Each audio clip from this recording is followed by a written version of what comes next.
I've realized that in Gielinor, the line between a hero and a laughingstock is exactly 2 quest points wide. How can a world demand so much of my courage one moment and so little of my dignity the next? They tell you that once the big quests are done, once the sword is back in the stone and the heroes have all gone home, the world gets quiet. They tell you that's what peace feels like, but they are lying. Silence in Gielinor isn't peace. It's just an invitation for the world to start making demands on your dignity. I thought I was done with the heavy lifting for a while. I thought I'd earned a moment to just be. But then I found myself at the gates of a village on the brink of civil war. There were no ancient blood feuds here, no gods battling for the soul of the earth. Just 2 thick-headed generals ready to burn it all down over the color of a chest plate. Red and green. It's a joke, right? Just a humorous break from the path to becoming a legend.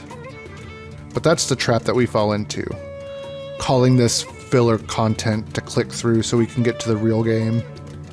But if you look closely at the mud you're standing in, you realize these ridiculous moments aren't distractions. These are the heartbeat that keep Gielinor alive. It's a reminder to stop and play in the dirt for a bit before the world asks you to save it. I almost let my ego ruin it, though. My mind kept drifting back to a different time, a memory from a future that hasn't happened yet, or a past I can't quite shake. In RuneScape 3, the ghost in my head told me that the second armor was going to be green. I was so sure of it. I almost let myself spend hours chasing ingredients for a color that doesn't even exist in the eyes of these generals. I would have been a failure of a diplomat before I even left Aggie's hut. It's a haunting realization, living in a world you know by heart, yet realizing you're a stranger to it. You have to respect the version of the world that you're actually standing in. You can't live in the past, and you certainly can't live in the future, even if the textures look almost exactly the same. I caught myself just in time, though. I set aside the efficient ghost of a memory and just followed the demands of the present. Blue armor in hand, walking back to that same stretch of Falador, I had to ask myself, why am I doing this? There are bosses to be slain right now. There are millions being made by people more optimal than me.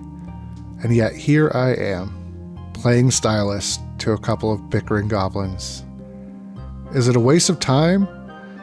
Or is time only wasted when you're too busy being efficient to actually be present? The walk is where the philosophy happens.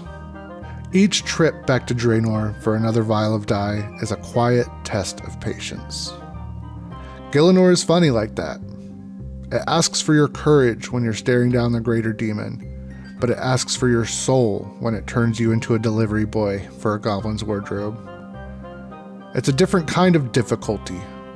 It's the difficulty of being a nobody and being okay with it. And then you look at the math. This nonsense, this fashion show in the mud, it is worth 5 quest points. 5. That is more than almost all the other adventures we have been on to this point. It makes you wonder what the world is actually valuing. Is it rewarding my diplomacy? Or is it rewarding my willingness to endure the mundane? Maybe the real skill in this world isn't how hard you hit with a scimitar. It's how many times you're willing to say yes to the trivial without losing your mind. And the rewards? To a high-level player, a gold bar is a rounding error. It's something you would drop out of your inventory to make room for the real prize. But for me, for a nobody, it is monumental. It's heavy. It's a piece of the world that I haven't mastered yet. I haven't seen the deep mines or the high-tier furnaces. This bar didn't come from my skill. It came from my service. As I turned to leave, the generals went right back to their bickering. Nothing had actually changed. The Civil War was solved, but the conflict remained. The reasons were arbitrary. The solution was arbitrary. Only the weight of the gold in my pack felt real. I left the village with a heavier bag and a much lighter sense of purpose. The diplomat was retiring, but the errand boy, he was just getting warmed up. The world wasn't done stretching me yet, not by a long shot.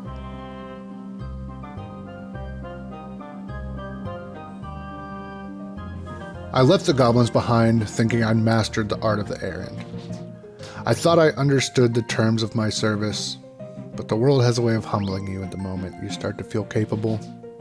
Enter the imp. There's no diplomacy here, no bickering generals to reason with, just a small, red, flickering nuisance that exists solely to remind you that you are not in control.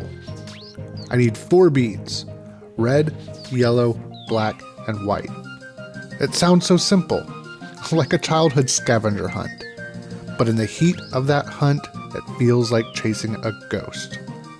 Every time I get close, every time my iron sword is an inch from its mark, poof, gone.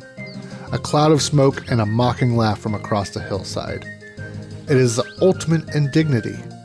You aren't a warrior. You're a dog chasing a laser pointer, and the world is holding the remote. That hunt eventually led me to the mouth of the Karamja volcano. If the goblin village is all about the politics of mud, the volcano is about the isolation of the grind. Down here, the air is heavy, the light is wrong. It's just me, the heat, and a handful of other souls trapped in the same loop. I saw him standing there, a stranger. We didn't speak, and in this world you don't always need to. We were just 2 silhouettes flickering against the lava, both of us waiting for a red pixel to drop a white bead. It's a strange brotherhood born out of shared frustration. We're all nobodies down here. Whether you're level 3 or level 126, the imp doesn't care about your combat bracket. It treats us all with the same level of teleporting contempt. I looked at the stranger and wondered if he was chasing a memory too, or if he was just trying to feel the weight of a finished quest in his hands. And then it happened. The RNG gods blink and the bead stays behind. You pick it up, and for a second you feel like you've won. But then you realize I have 3 more to go. This is the trap of the errand. The finish line is always moving. You spend 40 minutes chasing a yellow bead, and by the time you find it, you've forgotten why you wanted it in the first place. Is the amulet of accuracy worth the miles walked? Is the prestige of the quest worth the sweat in the volcano? If you look at these stats, the answer is obviously no. A wizard's amulet is a trinket, but we don't do this for the stats. We do it to prove we can stay in the room long enough to get the job done. The nobody doesn't have the luxury of skipping the small stuff. We have to earn our place in the world, one flickering red ghost at a time. I finally climbed the spiral stairs of the wizard's tower, my bag clinking with 4 colored beads that cost me an afternoon and a large chunk of my sanity. I handed them over, and the wizard gave me a string of beads in return. A thank you for the errand boy. I walked back across that long bridge, looking out at the ocean. I was 5 quest points richer from the goblins and an amulet heavier from the imps. I had been a diplomat, a hunter, and yet I still felt like I was just scratching the surface of the dirt. But the world wasn't done with me. The nonsense was over, and now it's time for blood. The errand boy is done fetching colors. The monster slayer is about to be born. There's a strange feeling when you're approaching Draynor before you even see the manor. The grass gets thinner, and the wind carries a chill that feels less like weather and more like a warning. I've heard whispers in the town square, talks of a shadow that doesn't move with the sun. a village that's living in fear. I'm headed to the Blue Moon Inn to find a man named Harlow. He was supposed to be the best, the man who looked into the dark and didn't blink. But when I found him, he was just a man at a bar, willing to trade his secrets for a pint of beer. It's a heavy thought to carry. We spend our lives in this world sharpening blades and chasing titles, all for the hope that we don't end up like Harlow, forgotten in a corner, waiting for a stranger to buy us a drink. I found myself walking slower as I got closer to the inn, not because I was afraid of the quest, but because I was afraid of the mirror it was holding up. If a legend can fall this far, what chance does a man like me have? The drunkard told me that the garlic was upstairs in Morgan's house. It felt insulting. Think about the task at hand. We are going to face a creature of ancient hunger, a thing of shadows that has haunted Draynor for generations, and my primary weapons are a sharpened branch from a drunk and seasoning from a kitchen pantry. There's something deeply absurd about that. We build these grand narratives of heroism, but when the moment of truth arrives, it usually comes down to the most basic, mundane tools imaginable. I've been putting this off, not out of a lack of gear, but out of respect for the risk. This journey is a monument. Every level a stone, every quest a pillar, but the foundation is fragile. One mistake in a basement in Draynor, and the whole thing turns back into a memory. I stood at the bank for a long time, just looking at that clove of garlic and the wooden stick. Such small things to hold the weight of everything I've built. Draynor Manor doesn't belong here. It's a gothic intrusion on the world of castles and knights. The trees here don't grow, they wait. Every step onto the grounds feels like a trespass. Inside, the air is different. It's thick. It's the kind of silence that doesn't feel empty, it feels crowded. I climbed the stairs with my garlic in hand, and every creak of the floorboards felt like the house was cataloging my presence. 10 minutes ago, I was in a bustling tavern, and now I'm in a place that hasn't seen the sun in over a century. We navigate these shifts constantly, from the mundane to the monumental, never quite sure which version of the world we're going to be asked to survive. I stood at the top of the basement stairs for a full minute, just breathing, reminding myself why I chose this. That the monument requires the risk.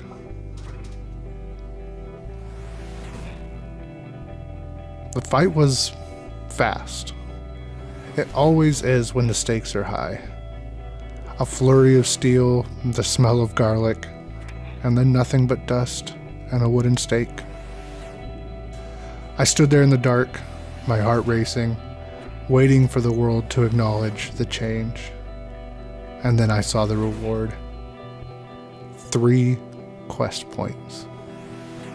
Earlier this week, I spent a morning helping 2 goblins decide if they liked orange or blue better, and for that, the world gave me 5 points. For facing a creature of the night in a haunted basement, that's worth 3. It's the ultimate lesson in the indifference of Gielinor. The rewards don't always match the risks. The points don't track the sweat or the racing pulse. The system is broken, but maybe that's the point. The world will demand your absolute courage one moment and then offer you a pittance for your dignity the next. But I don't need the game to validate the victory. I can feel the change in the way my character holds that sword. Those attack levels are real. They aren't a reward given by a king or a scroll. It's a change in me. I think I'll go reward myself with something. Not because the game told me I'm a hero, but because I'm the only one who knows what it costs to stand in that basement. This has been the Late Night Toke. Until next time, stay toasty.